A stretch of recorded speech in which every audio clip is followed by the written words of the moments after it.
Good morning guys, welcome to videos of our tutorial. Thanks for watching our videos online. Please if you haven't subscribed, please do press subscribe button and notification bell and that's our update on this YouTube channel. Thank you and God bless you. Amen. Today I'm going to be considering 2022 Waec preparatory class, and today I'm going to be considering chemistry and alternative to chemistry practical. Why are we considering alternative to chemistry practical? It is because we are going to be given a question based on alternative to practical, not real practical. We are going to give you an information concerning a practical that has been demonstrated in the laboratory. I are going to use the results given to us to what? To answer the questions that follow. And here is a question of qualitative analysis, which involve analyzing a sample to determine the what? The cations and anions present in that sample. And we are given an aqueous solution of an inorganic salt. Note that we are given an inorganic salt. So this inorganic salt is suspected to contain 2 or more of the following ions. Now, this inorganic salt is suspected to contain 2 or more of the following ions. What are the ions that are suspected? Aluminium, lead, calcium ion, zinc ion, carbonate ion, triazocarbonate, 4 ion, chlorine ion, and triazosulfate. Not tetraozosulfate, triazosulfate 6 ion. So these are the what? Suspected ion in this inorganic what? Salts. Now, tests on the separate portions of the solutions with following reagent, that is, tests are being carried out on this inorganic what? Salts with the following reagents: sodium hydroxide, aqueous ammonium, barium chloride solution, and what? An AgNO3 what? Solution, gave the following observation. So when the what? When test was carried out on this inorganic salt for these ions using this reagent, the following observation was obtained. So these are the observations obtained from the experiment when they test the solution of this inorganic salt with sodium hydroxide, ammonia, barium chloride, and AgNO3. So what are the observations obtained? So we are told that white gelatinous precipitate soluble in excess sodium hydroxide. That is the first observation. White gelatinous precipitate soluble in excess sodium hydroxide. The second one says the white gelatinous precipitate soluble in excess aqueous ammonia. The third one is white precipitate with barium chloride which dissolve in excess ACl. Now, and the last one says white precipitate with AgNO3 solution. Now, these are the observations obtained for the experiment or test carried out using sodium hydroxide on inorganic salt for 2A. Now, what are we asked to do? We are asked to what? To supply the what? The test procedure and the likely what? And likely ions that may be present in this inorganic salt as a result of the what? Observation we have obtained. Now we have to obtain our possible ion in this inorganic salt as a result of the what? Observation that has been what? Obtained from the what? Experiment. So now from this observation given to us, now we must find a way of getting our test and then getting the ion present in that what? Inorganic salt. And that's what we're going to do today. Now, to do that, I would advise you to what? To try to what? Draw the table for the experiment. But in fact, you are expected to draw what? The table for the experiment from this information given to you. So, in order to go to the solution of this question now, we know that for qualitative analysis, there is table of what? Of table. The table contains 3 columns in the quantitative analysis. The table contains 3 columns: the test column, the observation column, and the what? And the inference. So now, the first thing we are going to do now is to partition your what? Table. Now we have the serial number. The serial number. Let me put serial number there. It's very, very important. So have the serial number, we have the test column,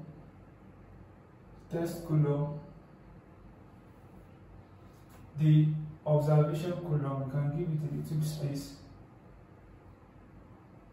the test column, the observation, then the what? The inference obtained. So this column here should be your what? Observation column. Observation column. And this is your what? The inference. The inference. So now, having done that now, what is the first observation given to us? The Roman figure 1 observation, which is Roman figure 1 observation, we are told that what? The white precipitate, let me focus right more. White precipitate, white gelatinous precipitate. You can see here, white gelatinous precipitate. This PPT means precipitate. I'm not going to abbreviate like that. So precipitate, white gelatinous what? Precipitate, comma, white gelatinous precipitate, soluble now, soluble in excess sodium hydroxide, aqueous sodium water hydroxide. This has been given from you from the question. This has been given to you from the question. So now this is the observation. So meaning that what? To the solution of this inorganic salt, they add sodium what? Sodium hydroxide. So here you can easily what? Suggest that here we have sample, the solution of the sample plus sodium hydroxide. So plus sodium hydroxide. So that's the test. So that's why they now obtain white gelatinous precipitate. Now, whenever you test a sample with sodium hydroxide and you obtain white gelatinous precipitate soluble in excess sodium hydroxide. So that's the observation given to us when sample plus sodium hydroxide was carried out. Now, and whenever you have what? White gelatinous precipitate soluble in excess sodium hydroxide, there are some white gelatinous, there are some things you need to note here. We have the white gelatinous precipitate. Now, there are some cations that have these characteristics of white gelatinous what? Precipitate. Cations like zinc 2+, aluminum 3+, lead Pb2+. Okay, we have, but only what? Only aluminium and what? Zinc dissolve in sodium hydroxide. We have what? We can also add Pb2+ there, but only what? Only aluminium what? And zinc 2+ dissolve in sodium hydroxide, because we are told that there is a white gelatinous precipitate. Both of these ions will what? Will give us white gelatinous precipitate, and they will both dissolve in excess sodium hydroxide. So based on this what? This observation now, we can easily suggest that what we are going to have in our inference is what? Aluminium what? Zinc 2+ and aluminium 3+ present. If you decide to write one of these what? Ions, you will have 1 mark. So that's why you need to write the 2 ions, the 2 possible ions that you can see whenever you react a sample, whenever you add sodium hydroxide to a sample and you obtain white gelatinous precipitate soluble in sodium hydroxide. There are 2 possible what? Ions that give us that characteristics of white gelatinous precipitate, zinc and aluminum, and they will both dissolve in sodium hydroxide. So that's that about that. And Roman figure 2, we are given another observation. That observation is under Roman figure 2.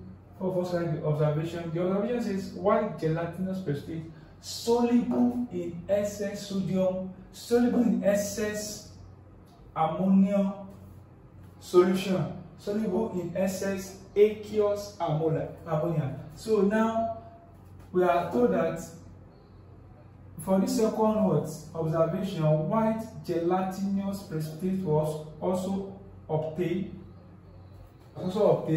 which white gelatinous precipitate which is soluble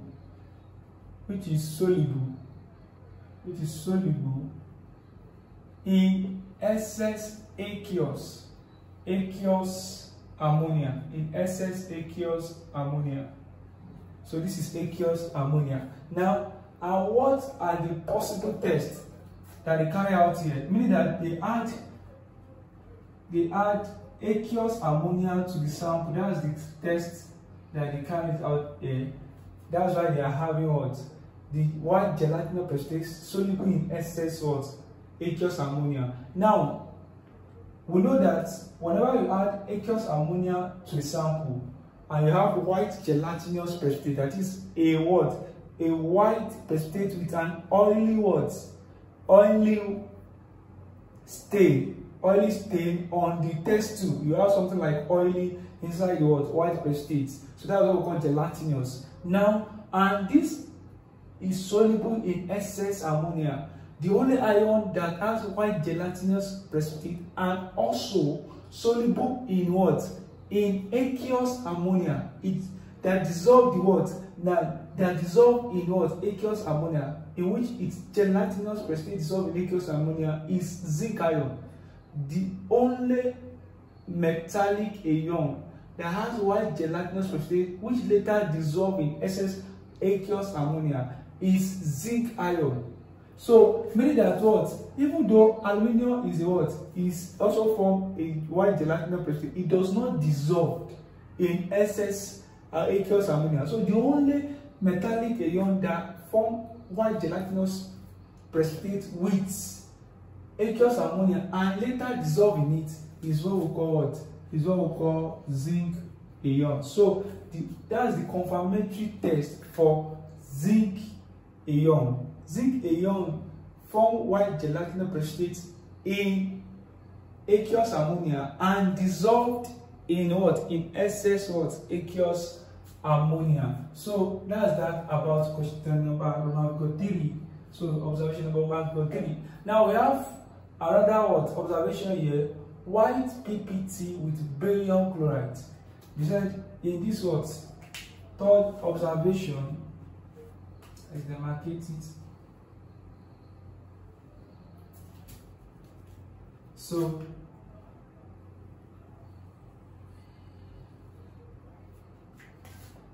So in this third observation, white PPT was also given. The third observation, white PPT, that is white precipitate with barium what? With barium chloride, which dissolved in excess of white precipitate with barium chloride, that is aqueous barium chloride, which dissolves in excess HCl. Now, so that is the test in excess HCl.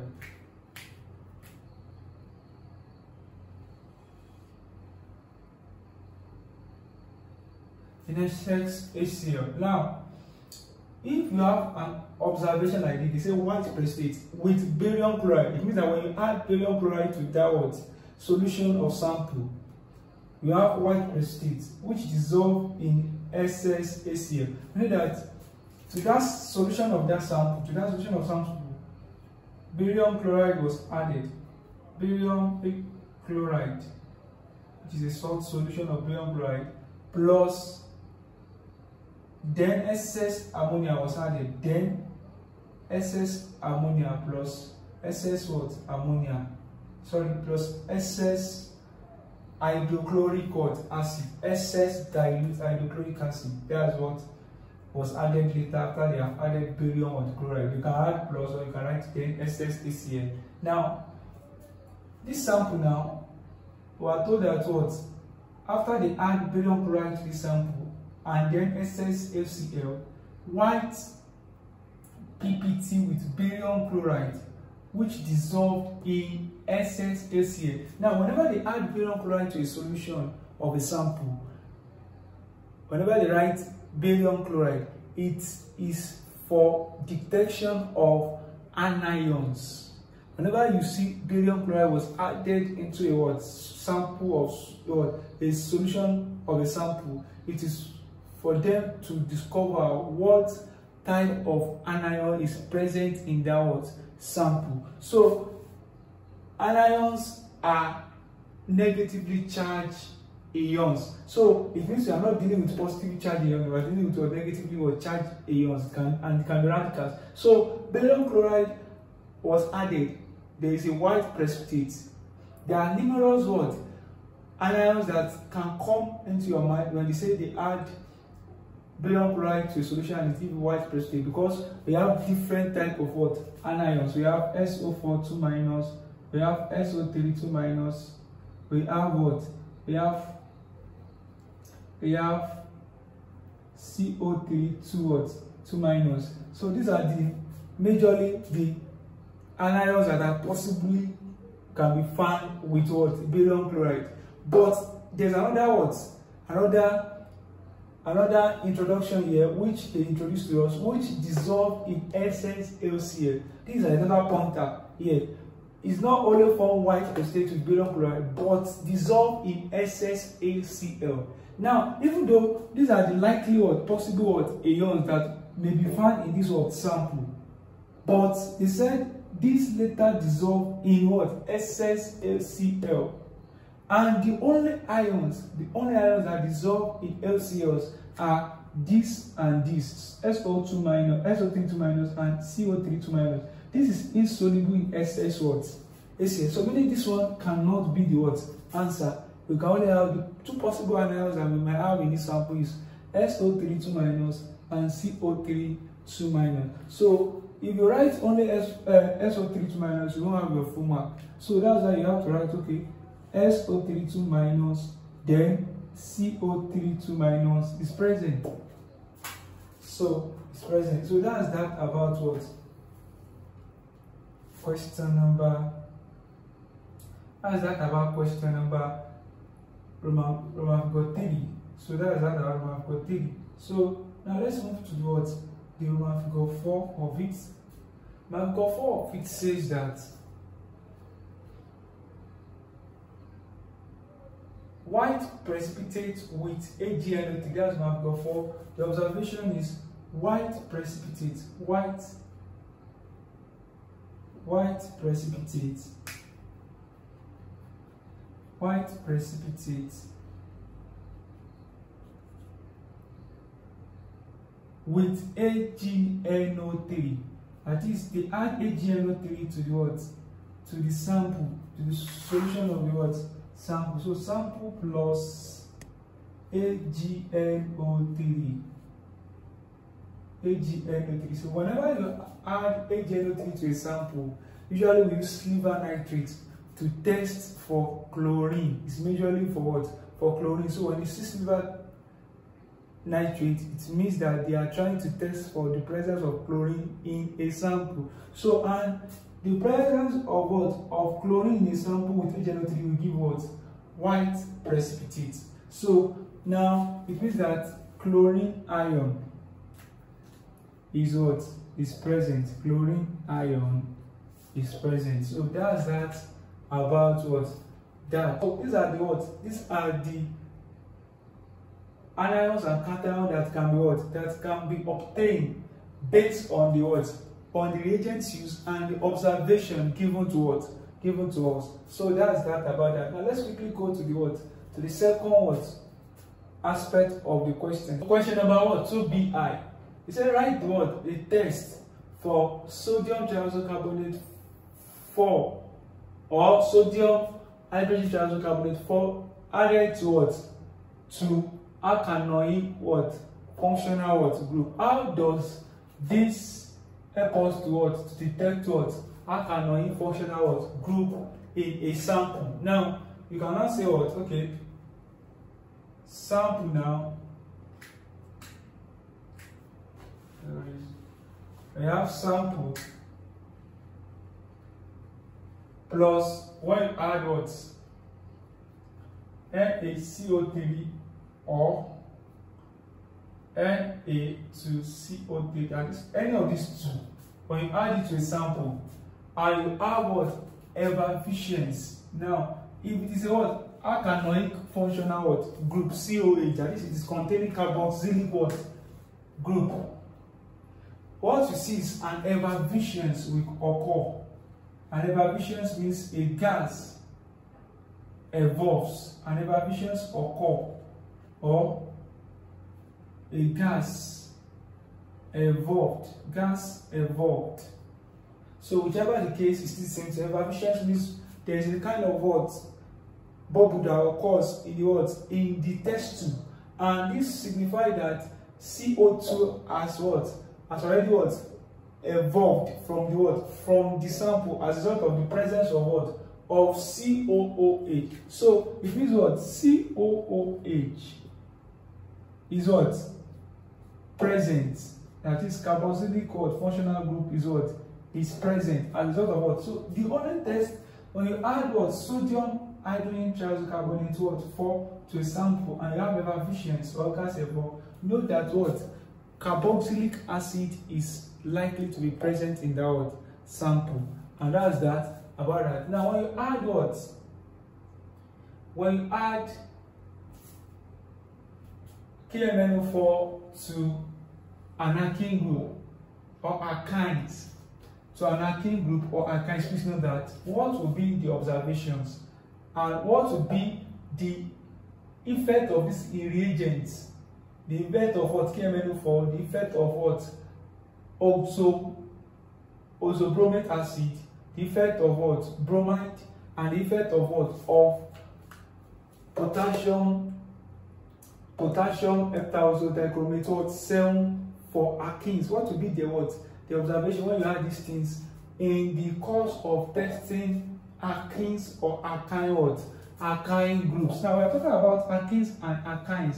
Alkenes and alkynes are unsaturated what hydrocarbons, and we have similar way of testing them by using what oxidizing agents such as KMnO4, oxobromate what 1 acid, bromide with what with tetraoxochlorate what 4, and what and potassium heptaosodichromate what 7. So we use this oxidizing agent to test for what alkenes, because alkene decolorize what this oxidizing what agent, they change the color of the what of the oxidizing agent. That's why we use this oxidizing agent to test for what alkenes or alkynes in a given what sample. And let's see how these alkene and alkynes react, or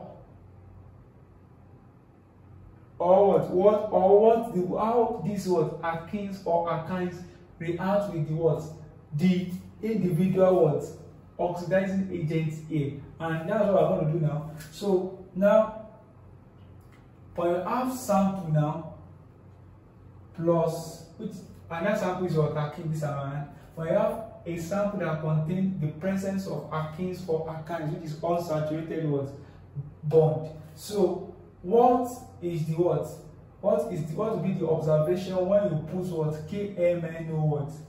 KMnO4. So sample plus KMnO4. Now let's have, since we are testing for what alkynes and alkenes, so let's have general inference here. So we know that what we must have what alkenes and alkynes, because our samples contain what alkenes and alkynes. So now, but what will be the observation when that sample is being reacted or is being tested with what KMnO4. Now KMnO4 has the color purple. It's purple in color. So what happens is that when a sample that contains alkenes or alkynes group is being tested with KMnO4, which is purple color, the purple color of the KMnO4, which is the oxidizing agent, decolorize. That is, it changes the purple color of the KMnO4 to what colorless. So what will be our observation is that what the purple color of KMnO4 decolorize.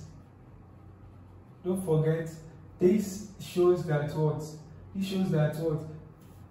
alkenes and alkenes or alkynes are what present, which is also known as what unsaturated hydrocarbon present.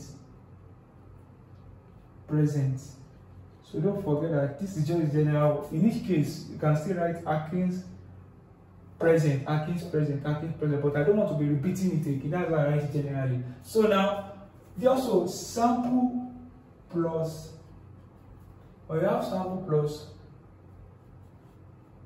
oxobromate what? This is what we call oxobromate what? 1 acid, oxobromate 1 acid, or you can call it bromate acid. So now oxobromate acid. So when this oxobromate acid has a color of yellow, yellowish what? Yellowish brown, and this yellowish brown also decolorized. Yellowish brown, the yellowish brown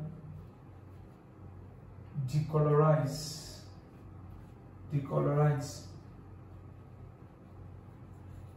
as a result of what? Alkene. So alkenes and alkynes also present. And the last one, sample. Okay, we still have 2 more. So we have sample plus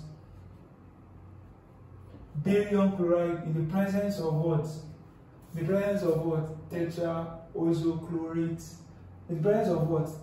Tetrachlorate. Okay, tetrachloromethane. This is tetrachloromethane. So the sample plus bromide and what? And tetrachloromethane. What will be the what? The reddish brown. Because the bromide is reddish, so the reddish brown of bromide also what? Decolorizes the reddish brown of bromine. Because bromine has what? Reddish is reddish brown in color. So reddish brown of bromine decolorizes. So decolorizes or decolorized. If you are counting this in the lab. So reddish brown of bromine decolorized. So that's that. Also alkenes and alkynes present in the what? In the sample. So, and the last one, which is the what? Where we are going to stop today. So is when you have what? When you test the sample, the same sample, when you test it with K2 sample plus what? K2. These are other oxidizing agents known as K2 Cl2O7, that is potassium heptaozodichromate 6. So when this heptaozodichromate 6, potassium heptaozodichromate 6 has a orange color, it's orange in color. Now, and when you now use heptaozodichromate what? 6, which is potassium heptaozodichromate 6, when you use it to test a sample, the orange what? The orange color of the what? Of this heptaozodichromate what? 6 will turn green. Because of what? Alkene that is present in the what? In the sample. So the orange color of what? Of K2 Cl2O7 turns green. So what happens? Alkenes present. Alkenes or alkynes present. Or you can put inside what? Saturated what? Hydrocarbon. If you write this or this, they will still mark it. But in order to what? To get your full mark and avoid any unnecessary what? Loss of mark, just like alkenes or alkynes in the bracket. So what? Hydrocarbon present. So that's that about